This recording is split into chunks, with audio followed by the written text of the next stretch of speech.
Halo sahabat Katolik Indonesia, kali ini kita akan mengulas beberapa bentuk devosi kepada Bunda Maria. Tapi sebelumnya jangan lupa di subscribe dulu ya. Istilah devosi diambil dari kata devotion yang diterjemahkan dalam bahasa Indonesia menjadi bakti, yang artinya penyerahan diri sepenuh hati dalam sikap berdoa yang membuat orang beriman menjadi sangat tanggap kepada kehendak Allah.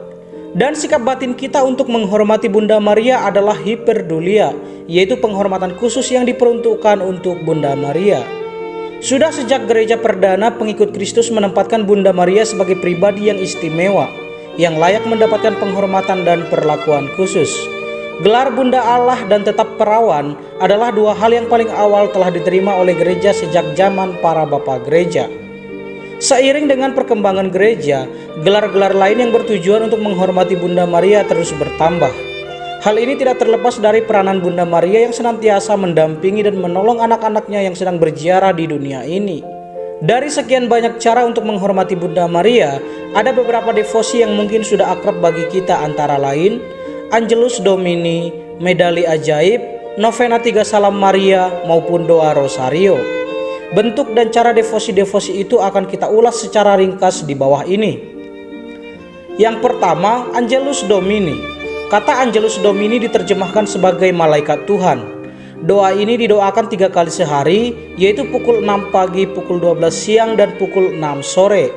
Doa malaikat Tuhan pada awalnya ditujukan untuk terciptanya perdamaian dunia. Dalam perkembangan lebih lanjut, doa ini mempunyai makna baru, yaitu untuk memperingati misteri-misteri penyelamatan. Pada doa pukul 6 pagi bersama Bunda Maria kita mengenang dan mempersatukan hidup dan karya kita dengan misteri kebangkitan Kristus.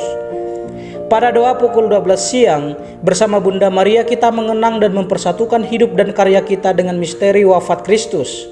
Pada pukul 6 sore bersama Bunda Maria kita mengenang dan mempersatukan hidup dan karya kita dengan misteri penjelmaan Kristus. Dalam 3 kali doa ini berarti kita mempersatukan seluruh hidup dan karya kita ke dalam misteri kehidupan Yesus dan Bunda Maria. Yang kedua, medali ajaib. Medali ajaib adalah lambang berupa medali yang biasanya terbuat dari kayu atau logam. Medali ini bisa dirangkaikan dengan rosario atau pada kalung biasa. Pada medali ini terdapat gambar hati kudus Yesus pada satu sisi dan gambar Santa Perawan Maria pada sisi yang lain. Banyak orang mempercayai bahwa dengan memakai medali ini bisa mendapat rahmat Allah dengan perantaraan Bunda Maria. Medali ajaib ini diperkenalkan oleh Santa Katarina Laboure, seorang suster dari Tarekat Putri Kasih. Santa Katarina pertama kali memperoleh anugerah penampakan Bunda Maria pada tanggal 18 Juli 1830. Pada penampakan kedua 27 November 1830, Santa Katarina melihat Bunda Maria dengan pakaian putih keperakan, berdiri bertumpu pada bumi, dengan kaki menginjak kepala yang sedang menginjak kepala ular. Pada penampakan itu, Santa Katarina juga melihat Bunda Maria dikelilingi oleh tulisan O Mari consue sans specie pris pour nous que offons records ovus, yang artinya, O Maria yang terkandung tanpa noda, doakanlah kami yang berlindung kepadamu. Setelah itu, Santa Katarina melihat tulisan huruf M yang bergantung pada sebuah palang dan sebuah salib tertumpu pada palang itu.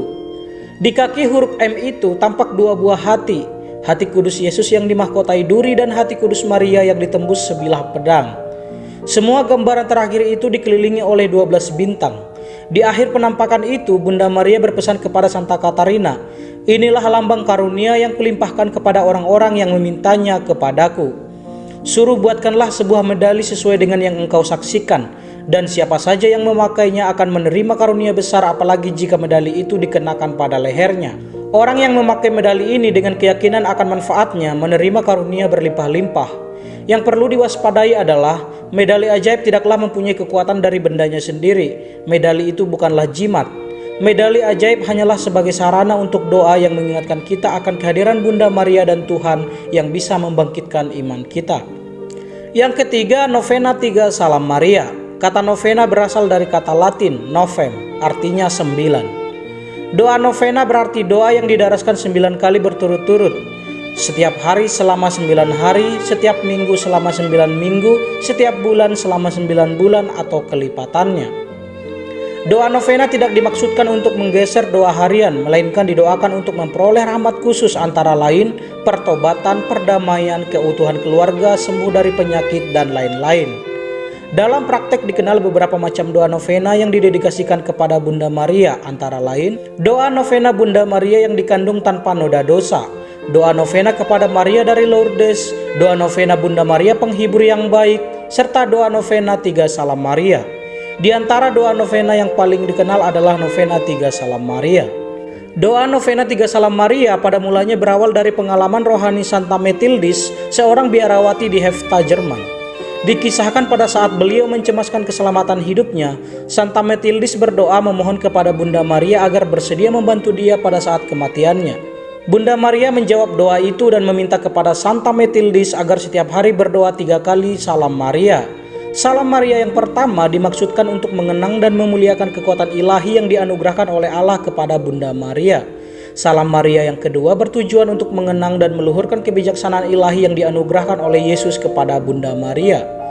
Salam Maria yang ketiga dimaksudkan untuk mengenang dan mengagungkan cinta ilahi, yang dengan cinta ilahi itu Roh Kudus memenuhi Bunda Maria. Doa 3 Salam Maria berkembang luas karena jasa dari Santo Antonius dari Padua, Santo Leonardus dari Porto Mauritio, dan Santo Alfonsus de Liguori. Dalam perkembangan selanjutnya, doa 3 Salam Maria menjadi novena 3 Salam Maria dan dikenal luas oleh orang-orang beriman hingga sekarang. Doa novena 3 Salam Maria dapat dikatakan sebagai salah satu doa yang paling banyak didaraskan oleh orang-orang beriman. Salah satu alasannya karena rumusan doa novena 3 Salam Maria ini sederhana dan singkat, sehingga tidak memerlukan banyak waktu untuk mendoakannya. Yang diperlukan adalah kemauan, ketekunan, kedisiplinan diri, dan iman. Yang keempat, doa rosario. Kata rosario berasal dari kata Latin rosarium yang berarti rangkaian bunga mawar. Ada beberapa pendapat mengenai asal-usul doa rosario. Dalam kesempatan ini tentang asal-usul itu sudah kita bahas sebelumnya. Cukup kiranya kita mengetahui bahwa berdoa rosario setidaknya sudah menjadi tradisi sejak abad ke-16. Dari bermacam-macam doa yang didedikasikan kepada Bunda Maria, tidak dapat disangkal bahwa doa rosario merupakan doa yang terpopuler. Beberapa alasannya adalah doa rosario merupakan doa yang praktis yang mudah didoakan oleh semua kalangan, dapat dilakukan di rumah maupun di perjalanan, baik oleh perorangan maupun kelompok. Doa rosario adalah doa yang sangat dianjurkan oleh gereja karena merangkum misteri hidup Yesus Kristus serta misteri iman gereja. Paus Paulus ke-6 mengungkapkan bahwa doa rosario merupakan doa yang didaraskan Injil. Sedangkan Paus Pius ke-12 mengatakan bahwa doa rosario adalah ringkasan tentang kehidupan Yesus dan Maria dan seluruh Injil. Dari uraian di atas maka dapat dikatakan bahwa dengan berdoa rosario berarti kita mengikut sertakan diri kita ke dalam seluruh misteri hidup Yesus dan Maria. Berusaha melihat dan mengalami karya nyata Allah, berusaha mempersatukan diri dan hidup kita dengan Yesus dan Maria. Menghormati Bunda Maria sebagai Bunda Yesus, memohon kepada Bunda Maria agar mendampingi kita dalam permenungan tentang peristiwa kelahiran, penderitaan, wafat, dan kemuliaan putranya, agar kita dapat memahaminya dengan iman kita. Tidak dapat dipungkiri bahwa tidak semua umat Kristen senang dengan doa rosario ini. Tetapi bila orang yang tidak senang itu mengatakan bahwa doa rosario itu tidak ada artinya dan bukan merupakan doa orang Kristen, itu menunjukkan bahwa ia sendiri tidak mengerti apakah sebenarnya doa rosario itu. Demikian penting arti dan manfaat dari doa rosario ini bagi gereja, sehingga Paus Yohanes Paulus II dalam surat apostolik Rosarium Virginis Mariae mengatakan gereja selalu meyakini kemanjuran doa ini. Maka gereja mempercayakan masalah-masalah paling pelik kepada doa rosario, kepada pendarasan secara bersama-sama dan tanpa henti.